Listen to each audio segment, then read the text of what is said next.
Hello, everyone. This is Mr. Becker, and I'm doing a week one wrap up for both the junior and senior classes. I'm at my house, I'm on my computer, and I'm using a program called Screencast-O-Matic, which I probably will throw into the garbage as soon as I'm done here because it really is not letting me do things that I need to do. I have something like 28 slides here. We'll go through as fast as we can, and I know you're excited. I'm excited too.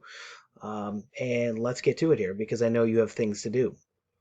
Also, sometimes I'll make my picture, I can't make my picture go away, so you're kind of stuck with me. So here's the little picture, there's the big picture of me, so I know you're excited to see me, and yeah, I don't know what else to tell you other than that. Hopefully everyone is doing well. First and foremost, please make sure that you are staying safe during this time. That means behavior, that means, I don't know. Also, I guess I'll throw up here follow directions. That includes your parents. That includes, like, I live in a different state, so my governor is different than your governor. But make sure that you pay attention to your governor because that's what it is. And then you should also make sure that you send any extra toilet paper you can to me via email's fine. It's a little hard. The shipping charges are bad otherwise, though, so that's why I think we're gonna do it that way. I know you can see on the screen now it's like 3 o'clock or so when I'm doing this here. Please make sure that you do your replies on Blackboard. You'll notice, of course, this is for both um, juniors and seniors. You both have discussions to do replies. There are a couple people done, but not everybody. So please make sure you do those. Replies need to be at least 50 words. The seniors are having way more fun with their replies than the juniors are, but that's because they're seniors and they're not juniors. And then additionally, make sure that you get these things in by midnight. I'm going to post grades Monday. That's tomorrow. Because I know that grades matter, especially for these two classes, and you want to make sure that you get full credit for them as best you can. Now we'll take a little bit of time, go through some classroom management stuff here. There are a number of things to keep in mind as we go through our class. There's no changes in our reading schedule whatsoever. You were given a schedule for Invisible Men a long time ago, so that's the same. This week's reading, chapters 10 and 11 for 323, that's tomorrow, and then 327, which is going to be Friday. So that's when chapters 12 through 15 are due. Both of these sections, these are grouped together on purpose. That's because, remember, we talked about the fact this book is episodic, like something like that, and that means they're like episodes. You can lump them together because they're like short stories almost. And when you see these two collections here, you'll see the connections among those chapters as we go. I'll put the new questions for week 2. We'll call this week 2. I'll put the new questions on Blackboard today, like this evening or tomorrow morning, and we will do the same procedure. Now, the procedure worked okay. Make sure that you get to Google Classroom. You choose a topic from the list of questions. You'll see there's going to be at least 22 because that's how many people are in the junior class. Put your choice in the stream on Google. So this is a little goofy last week. Some people followed directions perfectly. Some people did not. And so there's a lot of leeway for the first week, but try to do better this week. Make sure you get in early to get a question you want. I should have gone through there as well. And then I will update the master list on Blackboard. I'll be the one that goes through and adds the names of the students in bold and red so you can see what's there. Just like last time, the initial posts are due by Thursday at midnight. It says 11:59 p.m. It's midnight. All posts, that's initial replies, will be checked through Turnitin. I know I sent this to you guys separately, but all the posts were clean. It was your own work, which is, of course, what I would hope and what I would expect. But it was. Verified it. It was all clean. So the replies are due a week from today. So just like week one's replies are due today, week two's replies are due next week. You see it says on there we're talking about week 2 work, and that's by midnight. As you see in the bottom, and I've gotten a few emails, but in a group of 36, 37 students, I don't have that many emails. If you have questions, make sure that you email me or otherwise message me. I do have parents asking questions different ways. So students can do that too if you have any questions as we go. Now we'll get into writing stuff, and we've got to split the class up a little bit. I know that we've got two classes reading the same book, which we'll talk about in a second. So we're going to talk about writing stuff. So now if you're a 1540 student, now it's time to take a little nap, just like the little puppies here. So take a little nap, and you can come back in a minute and just go to sleep, and we'll talk about the people in the junior class. First of all, the revised timeline for paper 3. This is a change. 3.1 is due Wednesday. That's nothing new. You knew that. You're going to have to submit the essay to turnitin.com. There is a location there for you. So when you log in, you'll see 3.1 there. Next, you're going to have to post your essay to the 3.1 location in the invention lab for you and your partner at Blackboard. So some students have already done what I've asked and gone through and found your little section there, the invention labs at the very bottom of the discussion board choices, and you've posted. Some students have not, so I do need to make sure that you have looked at it. So the same deal as before, just post like a random hello, how are you, or something like that, so that I see that you are there. Now, the peer review stuff, our procedure is the same as it's always been, in that you have to follow the plus minus TWO. So plus means what's good, minus means what's not so good, and the TWO means to work on. The minus and TWO are different. Minus it could be just typos or little mistakes, whereas TWO are going to be larger pieces. You juniors know that this is the CTA essay, so that means you are looking at the two documents, and there's a very specific structure to follow as per JCC, so make sure that you're following that.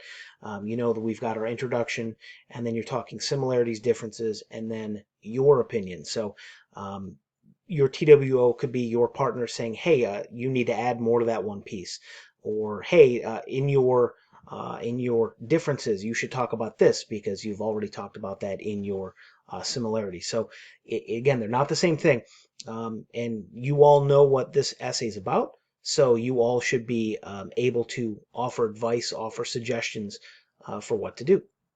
This is the part that's a little bit different. You want to post your material to the Invention Lab. We just talked about that.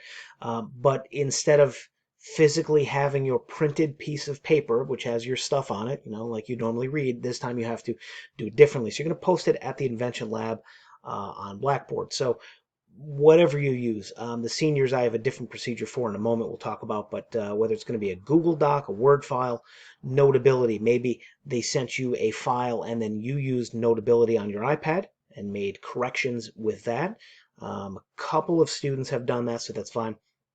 Also then, after you've posted your material, and then when your partner posts his or hers, put a reply on there that says something like, I got it, or I understand. This is like a receipt. This is like the proof that it happened.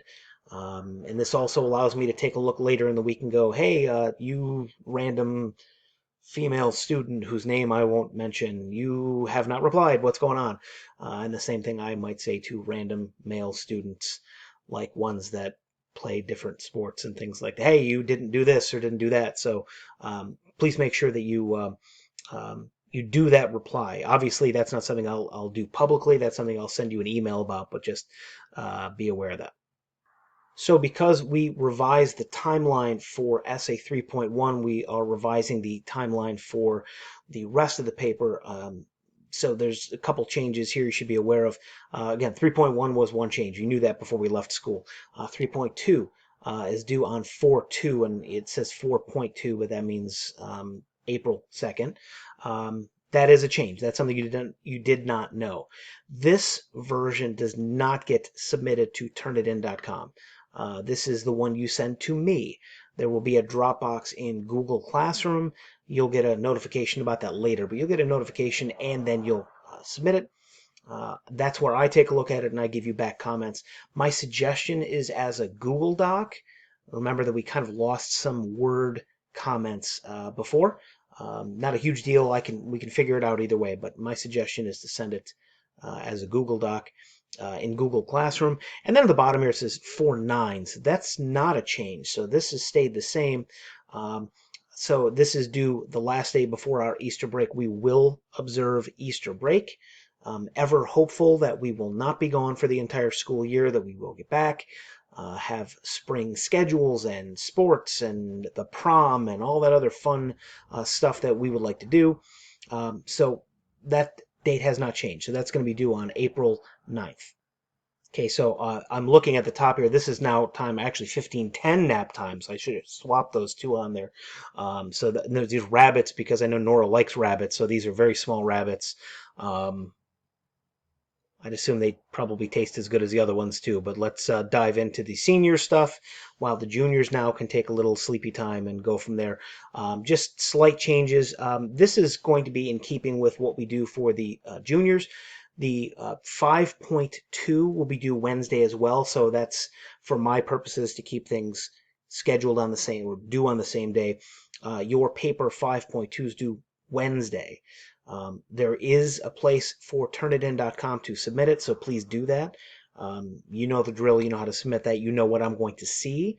So please be mindful of that. This should be a pretty complete essay. You'll also then submit it to the usual Dropbox and Google Classroom, like you might have heard if you were not napping, like I told you to a moment ago, for the juniors. This is where you submit it to Google Classroom. I think Google Docs is best. Again, we've been through this. Google Docs allows me to give you comments quickly, and you can definitely see them. Don't lose them in translation. It allows me to do it as fast as possible. So it's due Wednesday. It doesn't say on the slide, but you know the deal. It's due at midnight. That's how that goes. Some paper stuff reminders. 5.2. This should be 3 pages. This is going to be like the final version of 5, right? Remember, there's not a 5.3. 5.2 is going to be about your first author book. This should be complete. It should be done. In other words, I should not see, like sometimes you guys submit stuff and there will be like a little short paragraph that will say something like, I'll add this later. This should be just about everything you plan on talking about for that first author book. It's not a rough draft, so there should not be typos and other mistakes. Formatting should be correct. So please be aware of that. This is something, the expectations, MLA format, and all that stuff. Those things should be there. This is a change. This is a couple weeks down the line, but since you should be working on this, and this is, I know I asked you guys to get your books as quickly as you could. This is for essay 6.0. Due Monday the 30th. Remember, there's no more things in handwriting. That was an accidental benefit to all this because everything's typed now. This essay is 1 page. It's added to 5.2, so you're going to give me 3 plus 1. This is the 1 page of the new stuff, and we build towards the final paper. It's really not possible to work with you all without trying to be amusing, and so there's all sorts of little things I have in store. I was trying to find some people speaking Russian, because why not do that for Lila? Trying to do some other things, and really most things did not work at all. I do happen to really like this picture, so I threw it up there, but that's not what I want to show you right now. We don't have the wall of fun. You should send me pictures of fun things you're doing, and we'll post them up here for everyone to see. But as we begin with things, what I'm trying to do is talk to authors, talk to famous people, right? Like I don't know, anybody that was in any TV show or movie, and I've been sending out emails to everybody saying, hey, could you for my class, because we're all, like pseudo quarantine, could you send out like a nice greeting or something to my students, and I would play that for them, and we would all be filled with happiness and mirth and joy and all those type of things. And so the very first one I attempted to do, that's not true. It's not the first one, but it's the first one I got back. So I sent a message to Stephen King, the author Stephen King, saying, hey, buddy, I'm paraphrasing. You can see it there. Hey, buddy, would you like to send us an email? I like your stuff, which is really dumb, but it's what it is. So I say, hey, why don't you send us something cool?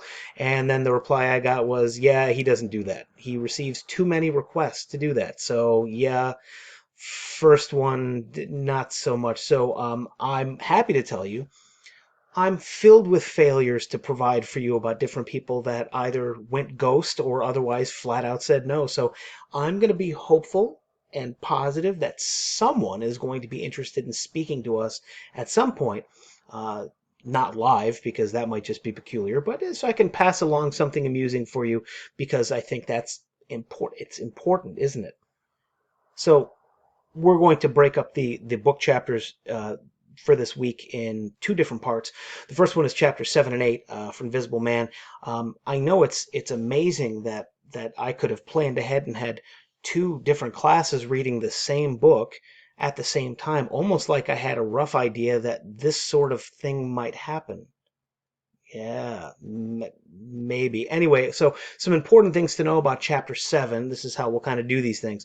Um, and for these things, you should have your book around so you can look through things. I won't pretend to get everything. I know I've said this in class, but let me say this once more. I'm focusing on things that I like, that matter to me, that I think are important. So if you were to go online, we've talked about this, there's loads of other things I'm not talking about. Doesn't mean I don't see them. It doesn't mean I don't like them, but it just means it's not something I'm focusing on. So, chapter 7 and 8, there are lots of things happening. I just think that 9 is much more interesting. So, we're going to go through 7. For instance, here on page 152, when the one character makes a comment about all the little black boys running away to New York. Um, that's a clear reference to the Harlem Renaissance, because that's when and why you would go to New York. And of course, you know that in this chapter he keeps saying, "Hey, I'm going to Harlem." Where's Harlem? How do I get to Harlem? So that's not an accident. That's something he's definitely saying there. Uh, an additional point there is we've talked about this, the idea of these gender references. This is not overt. This is not very specific, but it's thrown in there. And when it's thrown in there, it's something worth seeing, worth paying attention to. Again, another person said, you might even get to dance with a white girl. Like, that's some sort of goal to try to attain, to try to get. And of course, our narrator has no idea what that means. Our narrator just is kind of like stumbling about, not sure what's happening. But it's the people in New York that are saying this to him. So that's important to talk about. The discussions we've had on Blackboard, I'm very happy with them. What I'll do in the future, I'll highlight some during our when I do these class updates at the end of the week. When I do like a wrap up, I'll mention some of them. They're having some very good discussions for both the juniors and seniors. You are seeing things. I'm happy that we started with 7, 8, 9. Of course, I couldn't plan for that, but I'm happy that we started with 7, 8, 9, because the next week's stuff, there's amazing symbolism and imagery there. We will definitely add to the list of people that our narrator or author don't like. And that's in the next reading passage of the next week's reading. So please be aware of those things. Anyway, so the things you've said about the veteran that he's on the bus with, the things you've said about Bledsoe, the things you've said about the advice given are very good. I think they've been effective. Another biblical reference, and it's the same one we've talked about in class on page 158, feeling like something regurgitated from the belly of a whale. That's again Jonah. And you might remember, if you don't, then let me know and I can throw it out there for everybody, but from the Bible, what the reference was, what that means to have been Jonah and have been in the belly of the whale, how he got out, and what those means. We've talked about those things in class before. Another duplication, Ross the Destroyer. I should say Ross, because that's how his name would be pronounced. Ross the Destroyer is mentioned there on 159. Now, he's not just mentioned here, he's actually there in the flesh. It says he's like West Indies sort of pronunciation, so he's most likely going to be Caribbean. Whether it's Jamaican or not, that's a whole other question. But now he was mentioned in the prologue, and now he's here. So our narrator shows up in Harlem, and one of the very first people he sees is Ross the Destroyer, who's there and talking to people. Additionally, the men's house, it's something like the YMCA. The men's house is going to be important for a long time. And so now let's think about the Jamestown YMCA, assuming you've been there, most of you have. When you're trying to get to the upper gym at the YMCA, you go all the way up the stairs, and then you go over here, there's another set of stairs, and wander around. You pass at one point this elevator, and you can't get on that elevator. That elevator doesn't have access for you, for me. That's the access for people who are staying at the Y, or were, because I didn't check this year or last, but for decades, people that have stayed at the Jamestown Y, they have a different access. It's like what, 4th Street, 5th Street, whatever the street one is, not the side street, the main numbered street is an entrance to get into the Y. You can stay there, and that's what a narrator's doing. Narrator's staying at the men's house. It's absolutely meant to be like the YMCA, and of course the M stands for men's, the Young Men's Christian Association. It's like the men's house. In 8, so a couple things to mention here. So all of these black men running around, and you see he's like in Manhattan because it's Wall Street. He plays with the word wall a little bit, what that means. But the fact that there's men walking around, black men with briefcases and looking important and being important, blows his mind. It's something that, at least as far as he thinks, he could never have had if he were in the South. He never would have had the ability to do these things. So it is a huge change for him. He's very happy to be in New York, and he's amazed at the way that people work in the North. But, time goes on.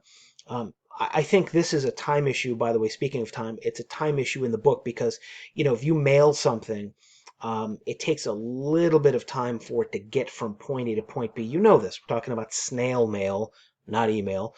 And so he mails letters and doesn't hear back right away. Well, that's kind of the way mail works, so he just doesn't really understand that. And I think, of course, that's a sign about the fact our narrator doesn't know a lot about the way the world works. And then finally he gets a letter from Emerson, and that's where we dive into the next chapter. So now we're at our final piece of the wrap-up for the week, and it's what I think is the most interesting chapter by far, for a lot of reasons, and we'll talk about a few of them here. Also, what I'm going to talk about, I did not put as questions for the Chapter 9 discussion on Blackboard. I did that on purpose, and you'll see in a minute why. I don't know that there are things that necessarily you might have seen, and you're welcome to disagree with me later, of course.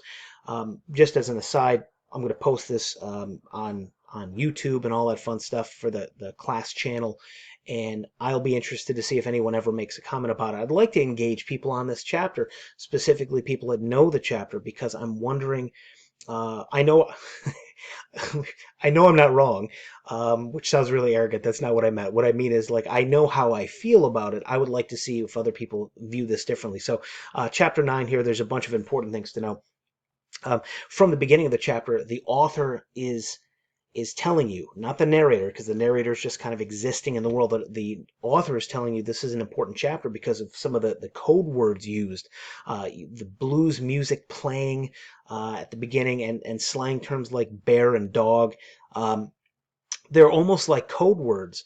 Remember, we talked about those spirituals and slaves in the fields listening to music and changing the lyrics to let people know that, someone's on the way, that there's danger, or whatever. It's almost like the lyrics here and the words here have the same purpose. So we did cover the food choices. That's a couple pages in, about him getting lunch, and the guy saying, I could have sworn you were a pork chop man. So our Blackboard discussion covers that well, so I'm going to blow past that now. But Mr. Emerson is what I think is the most important thing, and I think there's a number of things here, so you should pay attention to. I'm not giving a quiz this week for this week's readings. We have people we have to shoot hoops for. We've got to talk to some people, and we'll handle that this week. But if I were to ask you a quiz question, I would want you to talk about how Emerson and the narrator talk to each other, because our narrator is speaking earnestly. He does get mad at one point, but he doesn't understand. He's asking questions like, "Sir, I don't understand. I don't know what you mean." Whereas Emerson is speaking to him and attempting to speak to him in, I would say, a careful, a thoughtful manner. And I think that's important there. I definitely think it's in green on the slide here. I definitely don't think that we can add Emerson, or this young Mr. Emerson, to the list of people that our author doesn't like, or our narrator doesn't like. I don't think that's the case at all. And this is one of those things we can, somebody could argue with me if they want. So what does it mean? So what this whole conversation between the two of them, what's the purpose for it? So there are some essential lines to be aware of here. And again, these are on page numbers in the book here. On top of page 183, it's on the right-hand side. He says, you have the build like a sprinter. All right, so you have Emerson paying attention to how the narrator looks. Remember, the narrator is a very good-looking man. He is always considered to be good-looking. He's athletic. At the very beginning when he nearly beats somebody to death, clearly very strong. Bottom of 185, Club Calamus. I believe I'm pronouncing that correctly. That is a direct connection to poetry. We can talk about that later on. There's much more to it than that, but that is that's like a loaded word there that isn't just a throwaway. Remember, authors make choices, and Club Calamus is a purposeful reason. The description for Calamus in there gives you some clues to that as well. He said, do you think that two people could talk in utter frankness and sincerity? And then the narrator goes, Sir, I don't understand. Don't you think we can converse in naked honesty and frankness? The word naked is absolutely not accidental there. And then bottom of 186, Emerson actually puts his hand on the narrator's leg. And of course, the narrator kind of moves his leg away, so he doesn't know what that is. Emerson stops. Emerson takes his hand off of his leg, so he doesn't, go any further than that. But on 188, I think one of the final clues here that you have Emerson, young Mr. Emerson, saying, my father considers me to be one of the unspeakables. I think it's clear through these 5-6 pages, and I highlighted what I think are the largest ones. I think it's clear that Emerson is probably gay. If he's not, he has effeminate or feminine characteristics there. But I think when he's commenting on our good-looking narrator, I think that's something that is essential. Now, don't forget, we've talked about LGBTQ people before, whether they're authors or whether they are characters in books. I think we can add Emerson to that list of people that would be of this persuasion. And again, I want to highlight the fact I think I think our author handles Emerson very well. I think respectfully. Don't think there's any sort of derision there, like he's not making fun of him. So I think that's important. I think that offers something worthwhile about our author because of the way that he treats Emerson overall. And our final thing, our final slide too, is that now as this chapter ends, going back to what I said about Emerson being decent and not being a bad guy, not being on that list of characters that are not great characters, he gives the narrator a job. Remember that of the 7 letters that were given, 6 of them went just to whoever, probably old rich white guys who gave him nothing. And remember, he's nearly starving. He's almost out of money. He has nowhere to go. He can't go south again. He didn't save bus fare. So this is like his last chance. And so young Mr. Emerson gives him a job. Feels terrible. Remember, the narrator gets upset. Feels terrible about things. And so he gets a job at Liberty Paints. And even the name, I didn't write this on the slide, but even the name gives you some ideas here about the potential for what you might be seeing in chapter 10 and 11. And then we get into 12 through 15. Lots and lots of stuff in there to talk about. So as we finish up, or as I finish up this wrap-up thing, we're under half an hour. I don't know. Took a lot longer than that to make, but that's all right. There's a few other things I'm going to do. I'm allowed to leave my house in Pennsylvania, so I feel like I'm going to take a field trip or two for the wrap up for next week. I'm going to do my best not to be arrested because that would be a bad thing. And I don't know. We're going to see how that all shakes out. Also, if you have pictures, if you have videos or anything fun you're doing, feel free to send them along. Legitimately, you guys should not be spending time together at all. For many reasons. So try to, again, follow the rules and all that stuff. And again, I am hopeful that we'll be able to get done with all of this stuff and that we will certainly see each other again between now and the end of the school year. I look forward to it. Our work will continue. I do hope everybody's doing well. And I do wish everybody the best. Remember, send emails, questions, whatever you have. If there's anything you're unsure about, please let me know. I'll do everything I can to help. So until next week's wrap up, I hope you have a great week, and I look forward to reading your writing this week.